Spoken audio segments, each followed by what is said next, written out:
Okay, good morning, everyone. I just opened up the webinar to everyone here. My name is Jeannette Pierce, and I'm a member of the Program Planning Committee for the conference. And this is our very first program of our 2022 Missouri Affordable and Open Educational Resources Conference this year. So thank you for joining us today.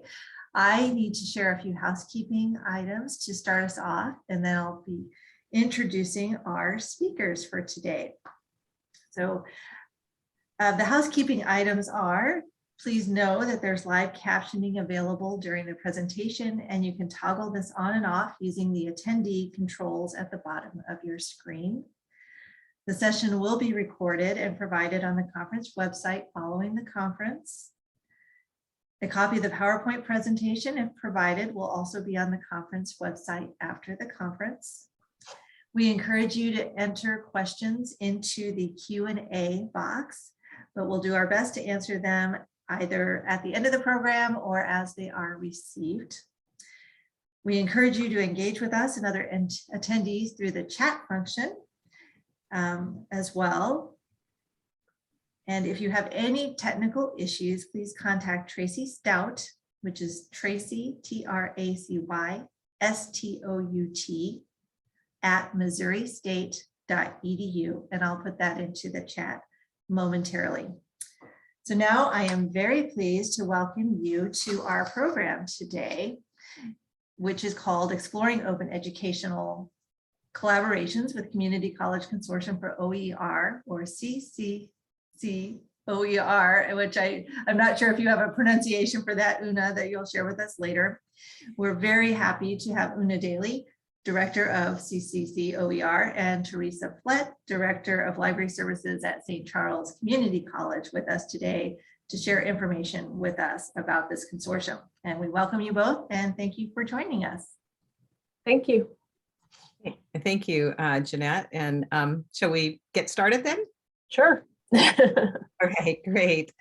All right, thanks everyone for coming. And I just wanted to give you a chance to hear a little bit more from Theresa and I. I'm really thrilled to come join you here in Missouri. I'm out on the West Coast in the San Francisco Bay Area. And I understand you're having some beautiful weather today, and we are as well. And happy Open Education Week.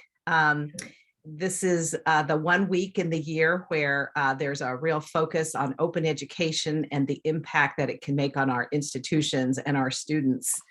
And want to thank you very much for spending, the next half hour, 45 minutes with Theresa and I.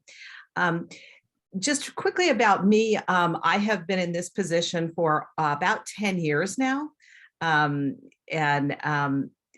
growing our consortium, working within the open education field.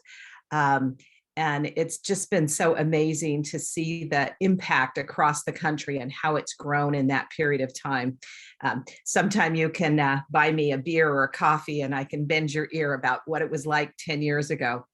But I think that's enough about me, and I'll turn it over to Theresa. Okay. Well, I don't want to spend too much time talking about me because I'm supposed to talk about myself later. But I am the Director of Library Services at St. Charles Community College. I've been at the college for quite a few years, but it just recently became the director. And our OER efforts here on campus have started since late 2020. And so I'm kind of new getting started on things. And as members of Mill Rock, we had an opportunity to become members of CCCOER. So Una asked me today to present to kind of talk about, the collaboration that you can find in this great organization. And so I'll save the rest for later. Great. Thank you, Theresa. And I just realized I typed my message. I was going to type in, please tell us who you are in the chat window, I guess, so that we can all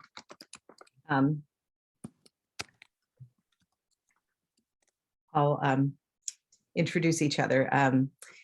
I'm not used to using the webinar feature on Zoom. I'm used to using the meeting feature where everyone can see everything. So, but this is great. And so we do want to tell you today about professional development opportunities that you yourself can attend or you can share with others at your college. And I want to talk about some of the collaborations that go on and some opportunities for you as well. And then I want to hear from you. What are the things that you want to do in open education to help your students and to improve teaching and learning? So as Theresa mentioned, we are thrilled to have St. Charles Community College as our first college in Missouri.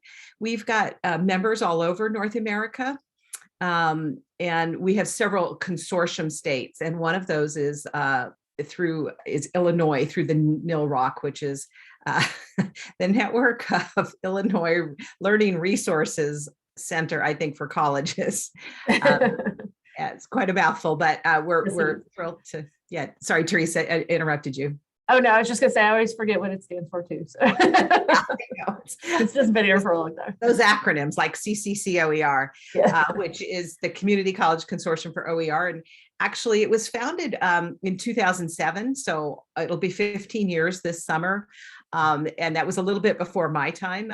I was still teaching, doing some teaching work at that time and also finishing up my master's. So, but I joined them a few years later. So I wasn't responsible for naming it, but so we abbreviate. I wanted to say that our mission really hasn't changed in the sense of, it's about improving student equity and success. That's really at the heart of this. And many of the things have changed around it. The platforms for OER, the availability of OER has changed greatly. And I think the understanding and awareness. And so what we still do is we support faculty choice and development through our offerings. We also foster regional leadership, and I'll talk a little bit more about that. And so it's really about expanding this awareness and adoption of high quality OER, ultimately to help our students be successful and to ensure equitable outcomes. We are part of a larger organization. We actually joined them about 11 years ago, Open Education Global, and they're the folks that bring you Open Education Week every year. So that's our parent organization. It's a network of over 200 members in 44 countries with a focus on higher education and more recently K through 12. And of course, as community college folks, we know how important it is to partner with our K through 12 folks as not only we support students coming into our institutions at the community and technical college, but also for the dual enrollment programs, which are growing now, and as we know, are a real sweet spot for OER, as those expensive textbooks are required for high school students who are taking college courses.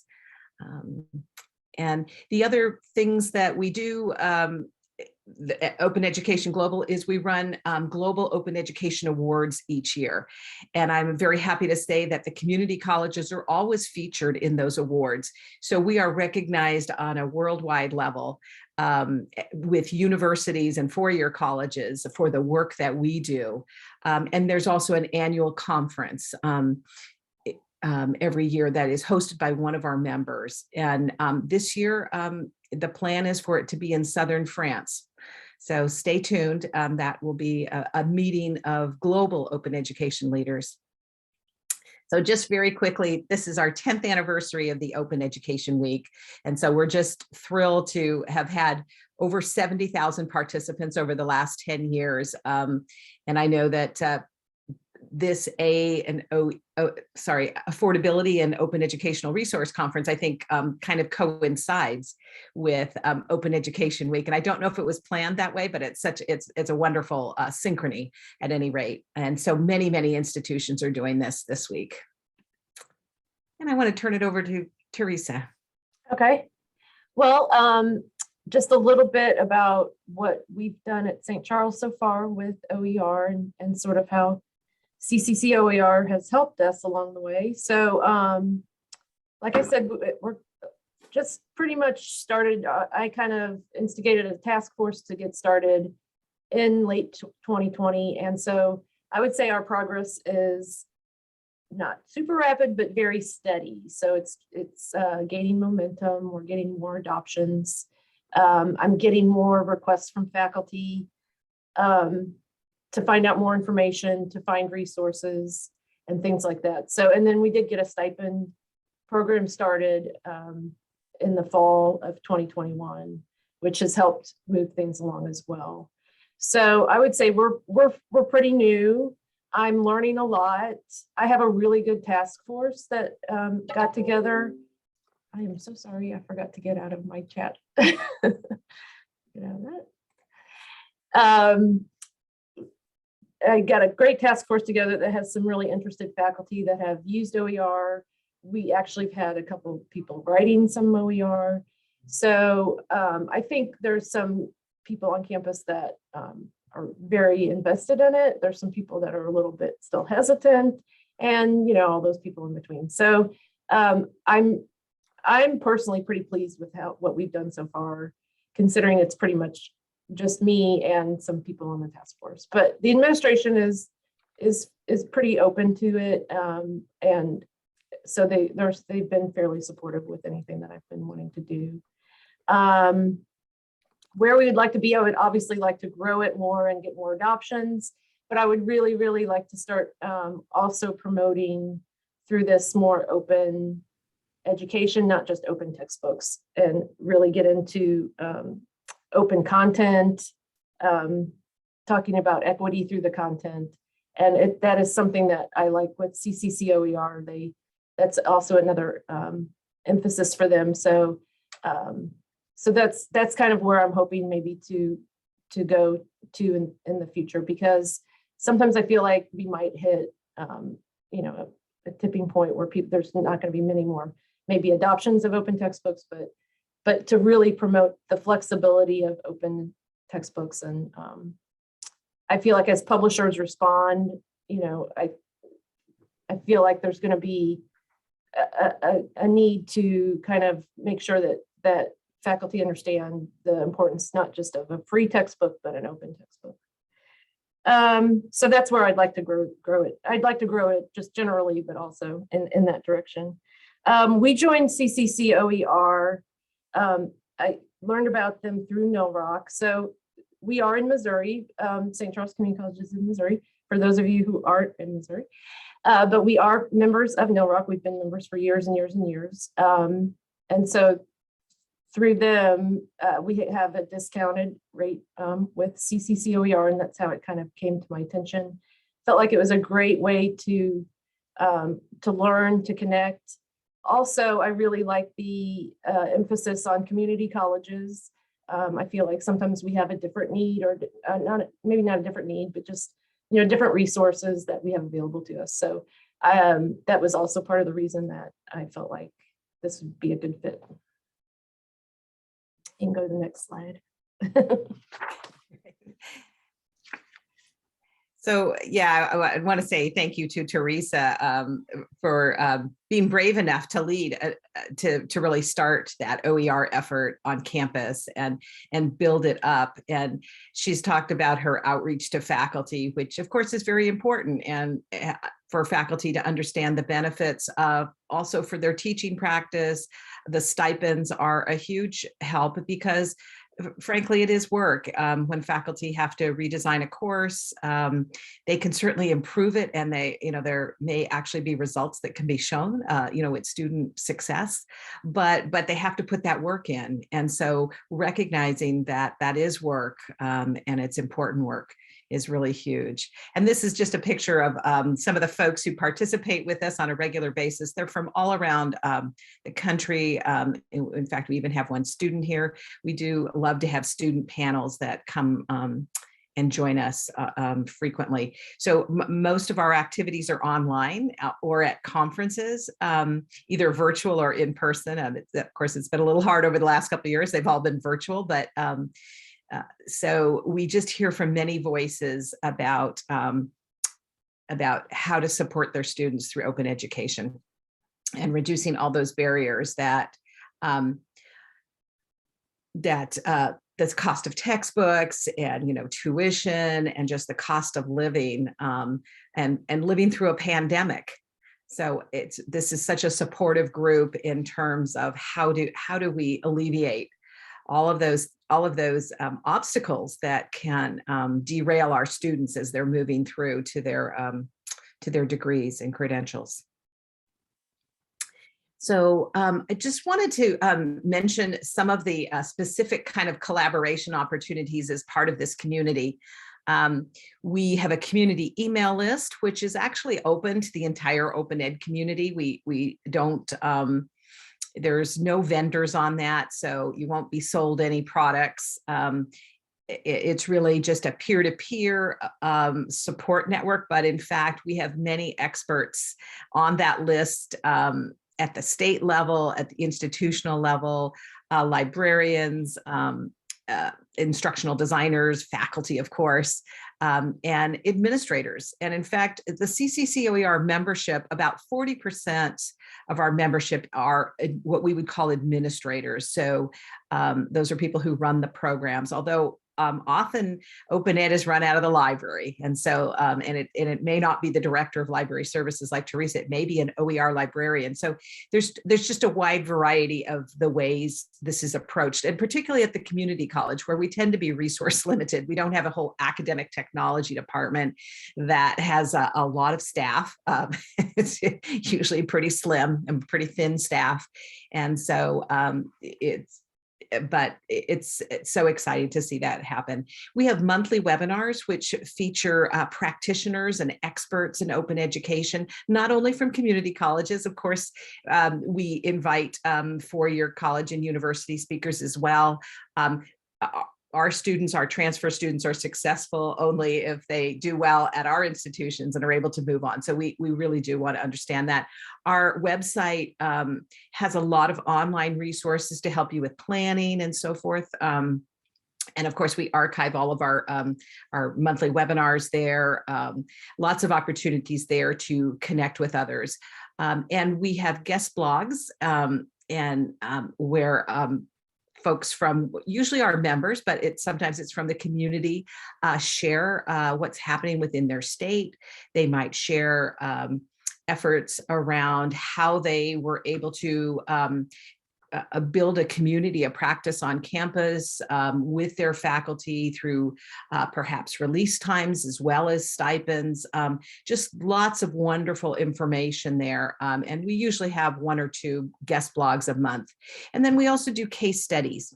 And so you can read, those have been primarily around zero textbook cost degrees, or sometimes they're called OER degrees. So those are some of the institutions that have been a little bit further along, where they're developing an entire pathway that students can get on, and they don't have to pay for textbooks along the way. So this might be a business degree pathway.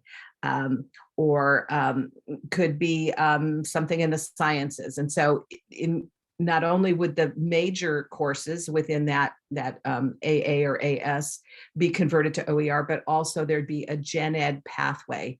So for those gen ed courses that are required for that. And so we love to share those stories as well, because they're a little bit more complex. It involves many departments on campus, not only academic departments, but also involves getting student services involved so that students know about these pathways and can take advantage of those. And finally, bring up a question that might be relevant now. So, and you were just asked if these pathways might be thought of as synonymous with D degrees. Hi, Tim from Minnesota. Nice to see you. Absolutely, Tim. So those are used, those terms is ZTZ, zero textbook cost, Z degrees, and OER degrees are often used interchangeably. And it may depend on state law, or it depends on the grant program they were developed under. So I don't want to get too technical, but the OER degree program that was actually run by Achieving the Dream, which of course is the Community College Reform Network that works nationally. Their OER degree program required that everything was OER. So all of the courses had to be converted to OER. The ones that are generally more common now are the Z degree, which is the zero cost or the zero textbook cost degree, which means the best effort is to convert everything to OER, but sometimes there's also access to free materials. So this might be the library subscription at your college. The college is already paying for that, but it is zero cost to the students. So those materials might be brought in and used inside that zero textbook cost pathway. So I hope that answered the question. Okay, thank you. And then finally, I wanted to talk about the Regional Leaders of Open Education. So this is a relatively new program that we've been running. I think maybe I'll talk in a little bit more detail about that later, but this is an opportunity for leaders it could be institutional leaders or it could be leaders at the state level to learn more about OER, to take a really deep dive into not only open educational resources, but open pedagogy, open policies, and develop a strategic plan for how they can move their college forward. Or their state in whichever context they're coming in. And there's coaching involved as well. And we have one more opportunity this year for people to take advantage of that.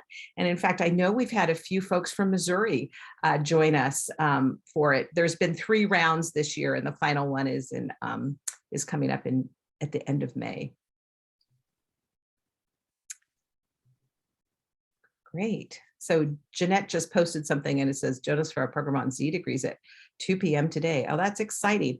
I've been very lucky to have the opportunity to work on several Z degree programs as a partner, both the Achieving the Dream and also with the California Community College Z degree program.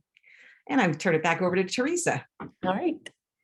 Well, I was just going to say that just starting with CCCOER, I've taken advantage of every opportunity pretty much every opportunity that you put in the previous slide, almost. So the email listserv is amazing resource. I have used it personally to find some resources, but I'd love to see whatever comes over. Lots of people's suggestions for best practices for your OER program. Lots of questions, on policy and process and the best way to go about, dealing with certain issues that come up, whether copyright or hosting or anything like that. It's just really supportive community on email. And the one thing I did just recently was ask about criminal justice resources, and I immediately got responses. I had spoken to Una about how I was going to be talking to our Student Government Association, and I got some help with suggestions on how to go about that.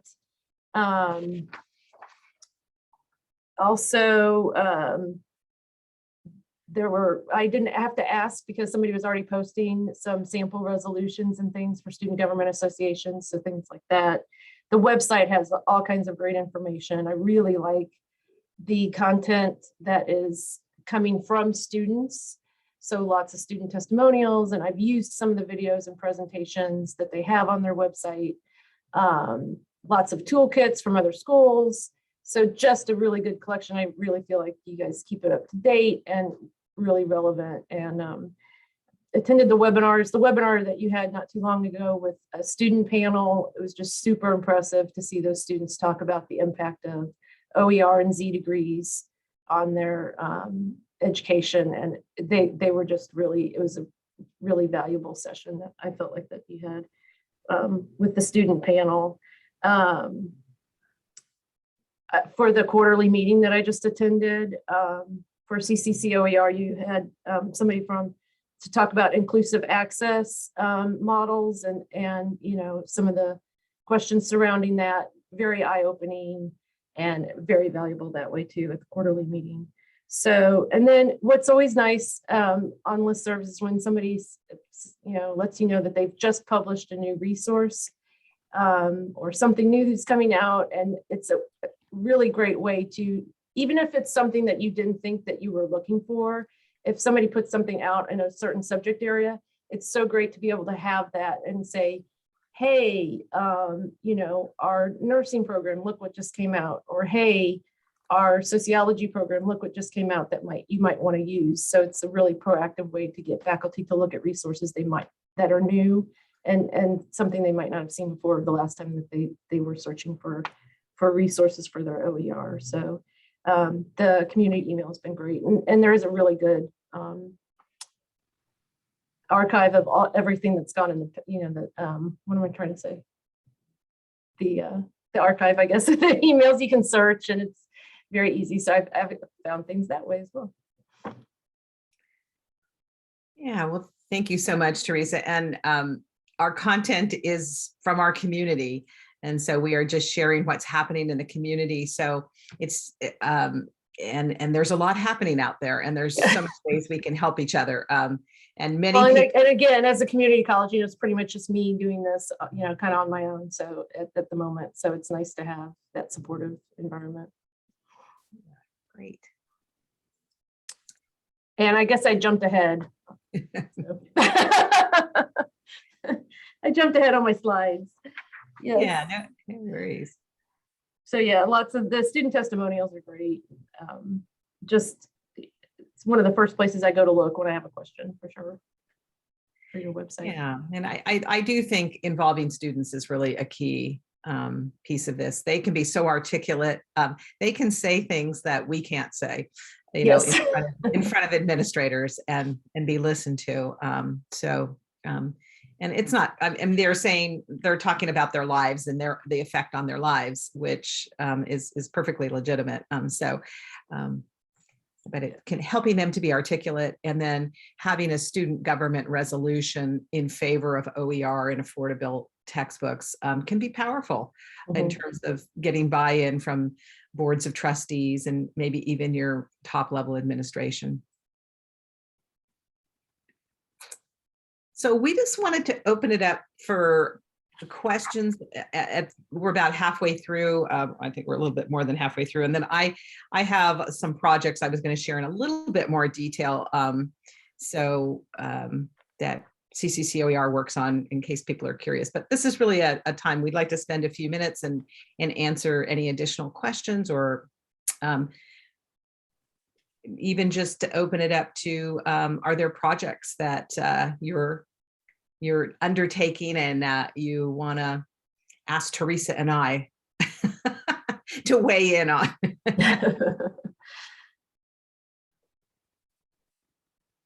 Thanks, Jeannette. And Jeannette put that in the chat window. If you want to turn on your microphone for a question, just let her know and she will enable that. Theresa, this is Jeannette. As people are thinking about questions, I was wondering if you would share some of your conversations with faculty and how they're thinking about OER and what they see as the most challenging aspects, or whether they feel they can be successful with that. Sure, yeah. I think the people that have the most resistance are the ones that are using a lot of the publisher, the auxiliary things that come from the publisher. So specifically like chemistry, our chemistry and our math,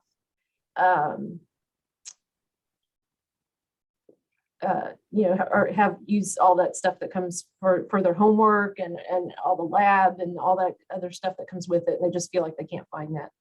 I did have a nursing faculty reach out to me, so I'm really excited about pursuing that because nursing is a big degree on our campus, and it would be great if we could get some movement there. We have had some movement with the medical assistant program, so they are looking at things like that. I think I actually, to be totally transparent, one of the last presentations I gave, I got a lot of pushback about the inclusive access model that has been adopted by a lot of people. So it was really helpful to see that presentation from Spark talk about some of the ways that you can, respond to that idea of an inclusive access model, because in the faculty's mind, it breaks some of the things, it addresses some of the barriers that a traditional textbook, like first day access, and it is usually a lower cost, and the students don't have to do anything. It's just right there in their course. So, when I gave that presentation, I wasn't super prepared to respond, but now I know a lot more about it. So that is something that is happening a lot on our campus right now, is moving to that inclusive access model, and trying to decide how much you want to push back against that is one of the things that I'm going through right now in my own mind, thinking about it. So yeah, hi, this is Tim. So I also want to kind of put a little plug in for inclusive access also, because one of the challenges that we're having at Minnesota State is the academic freedom conversation. While faculty can select whatever sources they want for their courses, that could include inclusive access. Problem is that we don't have one inclusive access option. So we could have a student going to a college taking 4 classes, and 3 instructors are using inclusive access on 3 different platforms. So student is not benefiting in any way, shape, or form, because now they have to pay for 3 platforms, if that makes sense. So that's something just to kind of be careful about. And we weren't very strategic about it, but again, it's because of the academic freedom, and we can't tell an instructor by policy right. What they can and can't use. And so it can be, if it was one platform, it can be very beneficial. Right. If not, it can be very harmful for a student and do the opposite. Yeah. Yeah. Thank you, Tim, for Not to sharing. mention they lose access the day after the class ends. So thank you. Yeah, and then that is one of the adoptions that we've had with our anthropology textbook was he felt like he wasn't finding what he liked out there, and he was trying to work with the publisher to publish something on his own, and that was kind of going nowhere. So then he decided, why am I spinning my wheels? So he decided to end up publishing it himself as an open textbook. So, and that'll be coming out soon. So so it's interesting, the motivations of the different motivations I've encountered with faculty on why they're deciding to switch. Sometimes it's, I can't find the content that I like in traditional textbooks, and so I want to go on my own, which is really exciting.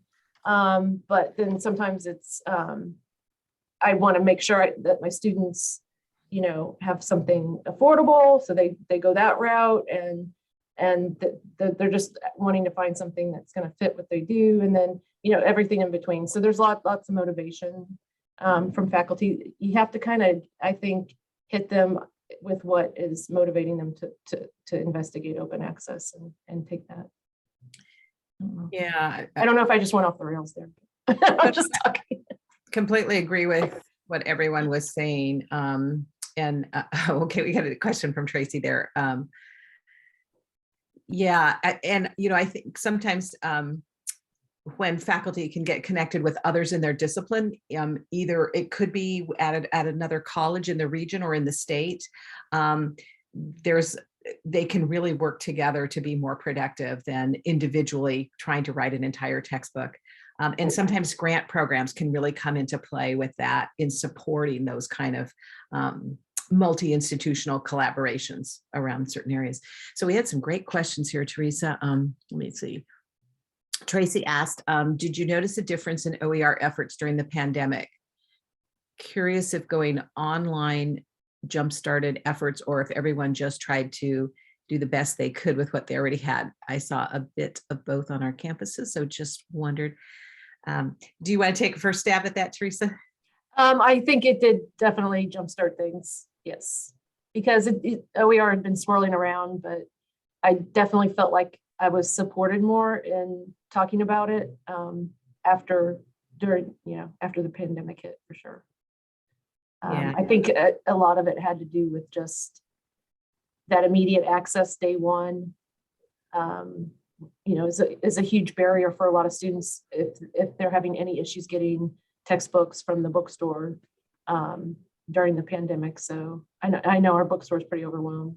Our bookstore manager is very supportive of open access though, so that's nice. That's a nice plus here on our campus too. Yeah, that's great. And I would totally agree with what Theresa said. When we do annual surveys with our members, and so the first, and it's usually in the spring, late spring. So the first one in 2020 in May was like, we're not pushing OER right now. We're supporting it, but faculty are just so overwhelmed with that transition. And then 1 year later, when we did the survey again, it was like, yes, faculty are very interested. They want to engage in those conversations that a year ago or even 2 years ago, they were not ready for. Mhm. They see the advantages. They see what their students are going through in terms of, just basic needs, housing and, many of them lost jobs or, have been sick. And so just helping them out through that. And we continue to hear that at our quarterly meetings. Let's see. Another benefit of OER is that faculty can switch to equitable and culturally. Yes. Thank you for that, Tim. And I've got some slides about that coming up. And sometimes we refer to that more as open educational practices or open pedagogy. And that's some of the benefits of OER is that it's adaptable, and also that your students can work with you on that if you so choose. And it engages them both as a student and a scholar in doing that work. Let's see, and the final question from Tim was, have you pushed the ability to remix or adapt to make content look like your student demographics? So back to you, Theresa.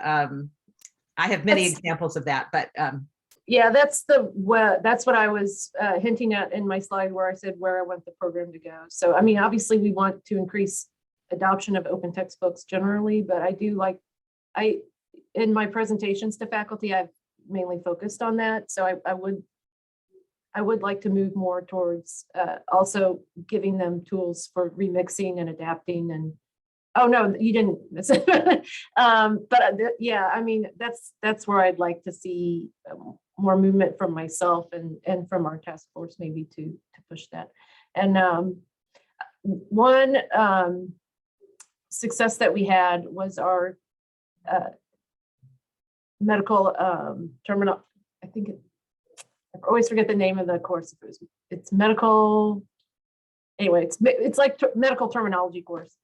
But they worked very closely after we found the textbook on Pressbooks.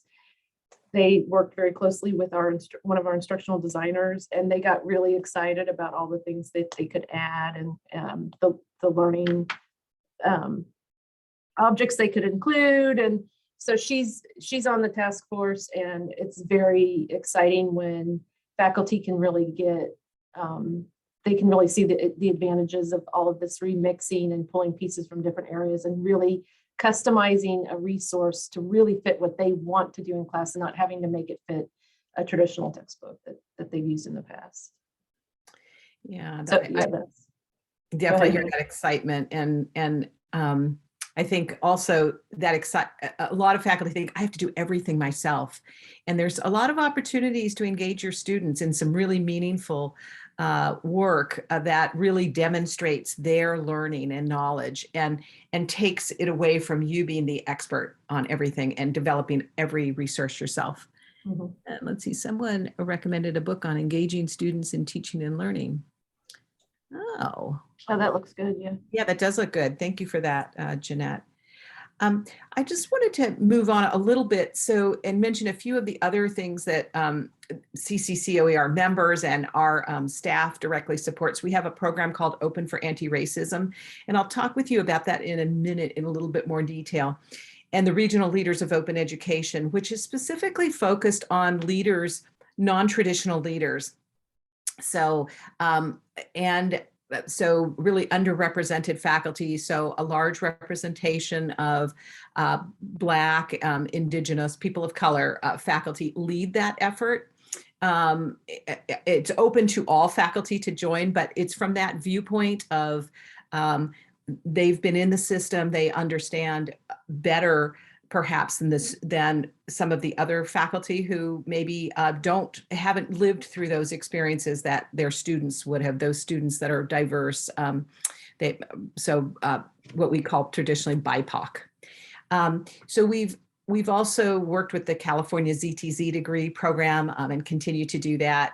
And we also work with another program, which is an open textbook pilot out of the Department of Ed, the U.S. Department of Ed, which is the California Consortium for Equitable Change at Hispanic Serving Institutions. So we very much support the aspects of OER that allow culturally relevant and culturally responsive pedagogy to be implemented. And as Theresa mentioned, we love to hear student stories. And so if you have a student that's working in OER, some colleges establish like kind of an OER ambassador at their college who can speak at various events and gets educated about OER. And so we love to share their stories on here so that folks like Theresa or others who are looking for those early stories before they get that going on their own campus can see those. And we have an equity and openness blog that we've been running for about 5 years. And how do they intersect working in open ed and trying to improve equity. And so that's another area. And we welcome those from other folks. And I mentioned the case studies that we do. Our webinars are all archived. Theresa mentioned the student one. We also had one on workforce OER. That was really good too. I like that one. That one was amazing. We had folks out of Utah who were teaching Adobe Photoshop with OER, and they talked about how to do that successfully. And that's actually very tricky because vendors update, every 6 months at least with the features. And so how do you work in that mode that you've got a fresh course for students? And so they were excellent. There was machine technology. We also had administration of justice OER professor speaking with us. And also we had a gentleman from Wisconsin who, Dr. Jim Bogotka, who teaches business to incarcerated students and talked about that work. So it was really an exciting webinar. And we have a series of webinars throughout the academic year in the fall and the spring. We're right in the middle right now during Open Ed Week, but we'll have 2 more, one on sustainable OER course design, and then one on institutional policies and practices to support OER in May. So just to give you a flavor of some of the kind of year-round activities, in addition to those webinars that we run in the fall and the spring, we also have a book club that runs in the summer, and it's an equity, diversity, inclusion book club. We started it last summer, and we read the Equity Talk to Equity Walk book, which is wonderful. It was facilitated 8-week event. We met every other week synchronously. Obviously, this was optional whether you wanted to do that, or you could participate in discussion forums, but we had wonderful representation throughout the summer. They're choosing a new book as we speak, and we'll be publishing that and opening that up. And that is open to the entire Open Ed community. Anyone who would like to attend those events is most welcome. And then we also had a summer open pedagogy adventure. So this is exploring how to make your class more interactive, how to include your students, and H5P, and also annotation processes and applications were covered. So another great event that we plan to repeat this summer. Once again, the Regional Leaders of Open Education, it's a cohort program where you get welcomed into a network. There have been 2 cohorts that have gone through this year, and there's going to be one the end of May. So if there's an interest, I really invite you to check it out. You can go to our website at CCCOER.org, Arlo. If you think there's folks on your campus that would benefit from doing a really deep dive into OER in a really supportive environment, and looking at how OER and open education supports underserved students. I really encourage you to check that one out. And we had 2 folks from East Central College join us in this last cohort. So very excited to have folks from Missouri. Finally, I wanted to just mention the Open for Anti-Racism program. And I thank you, Tim, you kind of introduced this topic somewhat about the culturally relevant. So in 2020, with the murder of George Floyd and other events, there was just a really deep realization that of the structural racism, not only in our society, but in education in general. And we were working with the Hewlett Foundation, which funds our nonprofit, and also does a lot of great work in open education and beyond. They do all sorts of outreach to the community. And as we were looking at all those, statements from institutions about how they were going to do better in this area, we found that there wasn't much happening at the classroom level. And so we worked with Hewlett to develop this program that would be focused on faculty. And we chose California because my co-leader is in California, and California has a very big community college system. We have 116 colleges serving something under 2 million students annually. If you'd asked me a couple of years ago, I would have said it was over 2 million, but with enrollments being down, it's a little bit under 2 million per year, but it's a very big one. And so we felt that this was a place where we could really make an impact. And so faculty come in and they take a 4 to 6 week course with a deep dive on anti-racism, OER, and open pedagogy, and how OER and open pedagogy can help make classroom content and practices anti-racist. There's a whole peer support system wrapped around this, monthly webinars. There's also coaching from mentors in the field. And we have monthly speakers that come in and talk about various topics. And we also have a research piece of this too, which is measuring the impact not only on the students' perspective and the faculty perspective, but this year we're also looking at learning outcomes. How is this impacting students in the classroom? And so I know that everyone here knows what open educational resources are, but open pedagogy, looking at the clock, I don't think I can explain it in 2 seconds, but it's really about thinking about the work in the classroom as being more than just, a multiple choice test where a student gets a grade and, that's the last time they look at that material. It's really about creating assignments that are learner-centered. They involve creativity and co-creation, if possible, with not only other students possibly in the classroom, maybe with the instructor as well.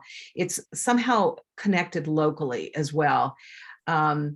And it's a renewable assignment in the sense that both the student and the faculty may reuse some of the learning from that. Sometimes for a student, it might be an assignment that can actually be shared with a potential employer, or it can be shared within the discipline that they're studying with other experts. So looking for those possibilities can really engage students, and they can bring in their lived experience. And there's some wonderful examples, which we don't have time for today, but very briefly, our faculty who have joined us, we had 17 join us last year for this adventure.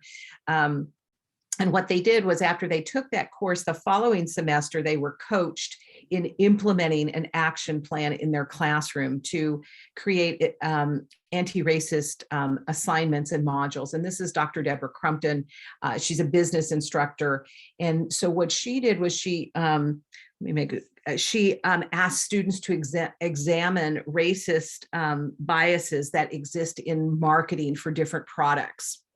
And they were able to look at things like Aunt Jemima syrup. They were able to look at different skin products that are marketed and focus on lightening your skin and things like that. And so to have students really be aware of that kind of thing, and also to bring forward the business entrepreneurs that are people of color and didn't turn up in the textbooks traditionally. And so exploring those. So really exciting work. We also had a professor of history, Dr. Oliver Rosales, who engages in what he calls radical archiving with his students. So he's from the farm part of California, our Central Valley. And many of his students are either were farm workers, their families were, or they're one generation out of that. And their histories aren't in the textbook. And so in this radical archiving, he has students bring in the letters, photos, stories from their grandparents and their parents about coming to this country and coming to their particular part of California. And he's created this wonderful digital collection with them. So that program was so successful that we were able to expand it for year 2, and we're supporting about 40 faculty this year. And the faculty told us that the most effective strategy was this open pedagogy, this open educational practices, and specifically engaging students in the co-creation of those anti-racist materials, and incorporating students' voices, their own lived experiences, like Dr. Rosales, and also bringing in diverse and inclusive images into all the content material in their class. Often you will see textbooks, particularly because Theresa brought up medical textbooks, you'll see with just white skin in it. And that isn't representative of those students. And so to the extent that you can introduce that into your content, and have your students help you with that. And then engaging in explicit conversations about race and about racial biases that may exist in that discipline that they're studying. So we just thrilled that we were able to join you here today and talk about some of the great work that's happening in the open education community, that's happening at Theresa's College in St. Charles. And once again, as Theresa mentioned, members of Missouri's get a 40% discount if you would like to join us as a member, and we would very much welcome that. And for those who would like to continue in this conversation, we have a community email that's open to all, and it's right there under on our website under Get Involved. And we're open for questions.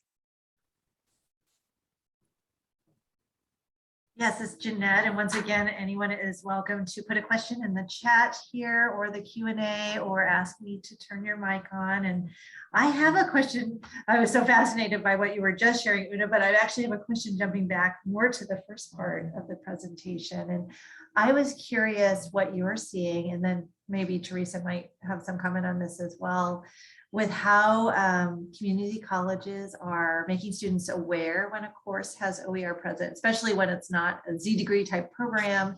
You know, are they getting this information into course catalogs? Where are students able to assess this well before taking courses? I saw Tim's question. I'll pop them in the chat window, but Tim, since I have your email, I'll also send them over to you. Or maybe Theresa can put the link in, but I'm not sure I put it into share mode yet. So back to your question, Jeannette, how are students finding out about it? So in a number of states, it's required that when students register for classes that they can recognize that they're a zero cost or a low cost. So some institutions have decided on both low cost and zero cost. And so I know California, Texas, Oregon, Washington, and it may be Massachusetts, they all have state requirements that these occur, so that students, just as a student can see whether a class is online or not. So, but that requires some time and effort. What I've seen informally is that sometimes the OER leaders on campus make sure that that list is made available at the student services desk, making sure that student services is on board with you and helping them to know which classes are OER, so that when students come in, they have a list and they can inform them. Sometimes the student government takes that on, and they'll help share a list of what courses use free or OER textbooks so that they can help students as well. And Theresa, how about you? What are your thoughts about making sure students know? Yeah, that's a tough one. I in the process of trying to get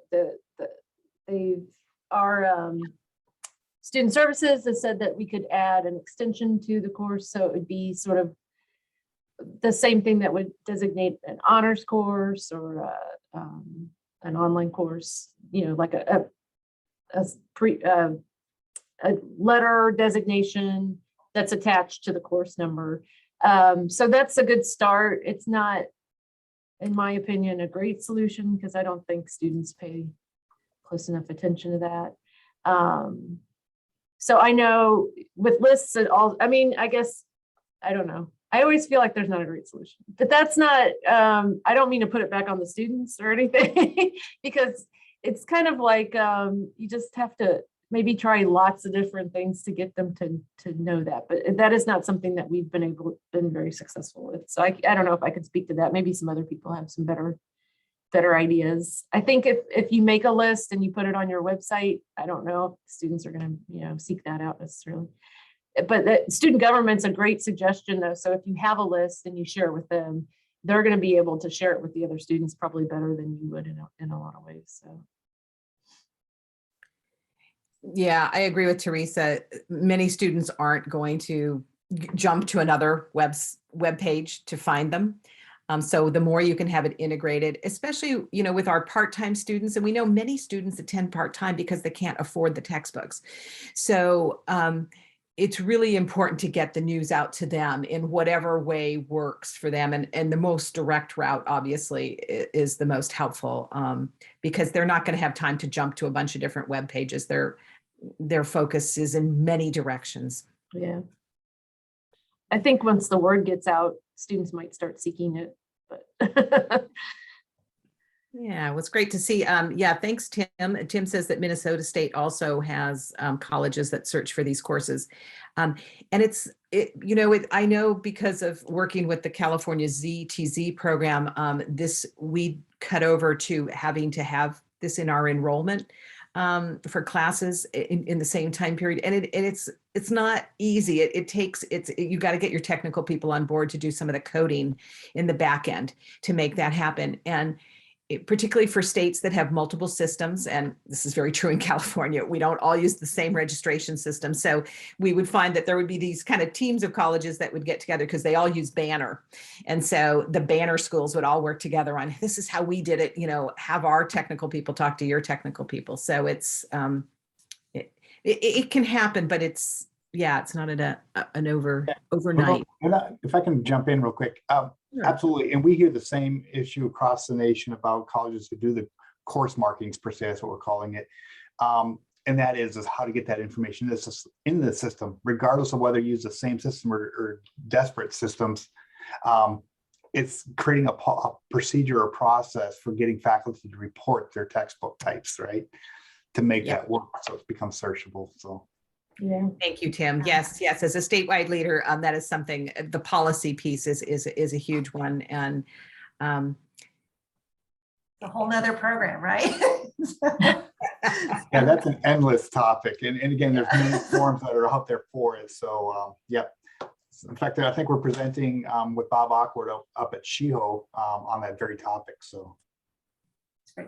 Well, I want to take a moment to just do some closing out things. And then if we still have a minute for another question, folks are welcome to ask. But thank you so much to Una and Theresa for joining us today. Just a great job presenting and sharing all of this wonderful things. And I want to spend more time now on the website exploring some of them and find out more.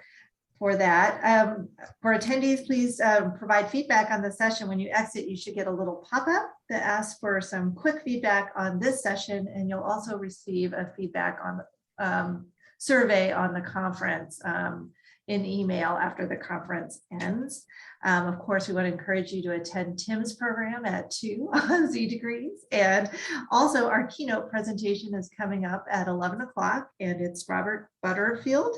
And he's going to talk with us about his work with affordable and open educational resources at the University of Wisconsin-Stout, where he's responsible for instructional resources. So we're all looking forward to that today. Thanks to everyone for attending. And there is 1 minute. So if you have a quick question, feel free to jump in. But everyone, I hope you have a great day and that you're enjoying Open Education Week.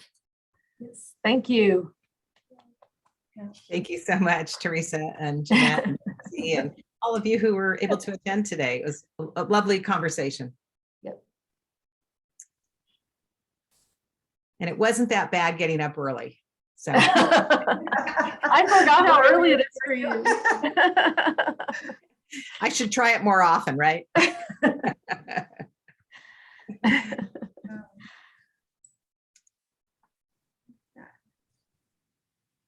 right. Well, that was great. Thank you both so Yeah, much. thank you And thank so you, Jeannette, much. for moderating. That was really good. Yeah. I was furiously taking notes, actually. I tried to take a few notes. I might have to grab the PowerPoint later. Thank you for sharing a link to that. That's Okay. great for the attendees to have something immediate that they can. Yeah, and I think both Theresa and my email are on that, so don't hesitate to reach out. Thanks, guys. Thanks, Okay, guys. have a great day. Back to work for Bye. Theresa. We are officially done. Bye. Bye-bye. Bye.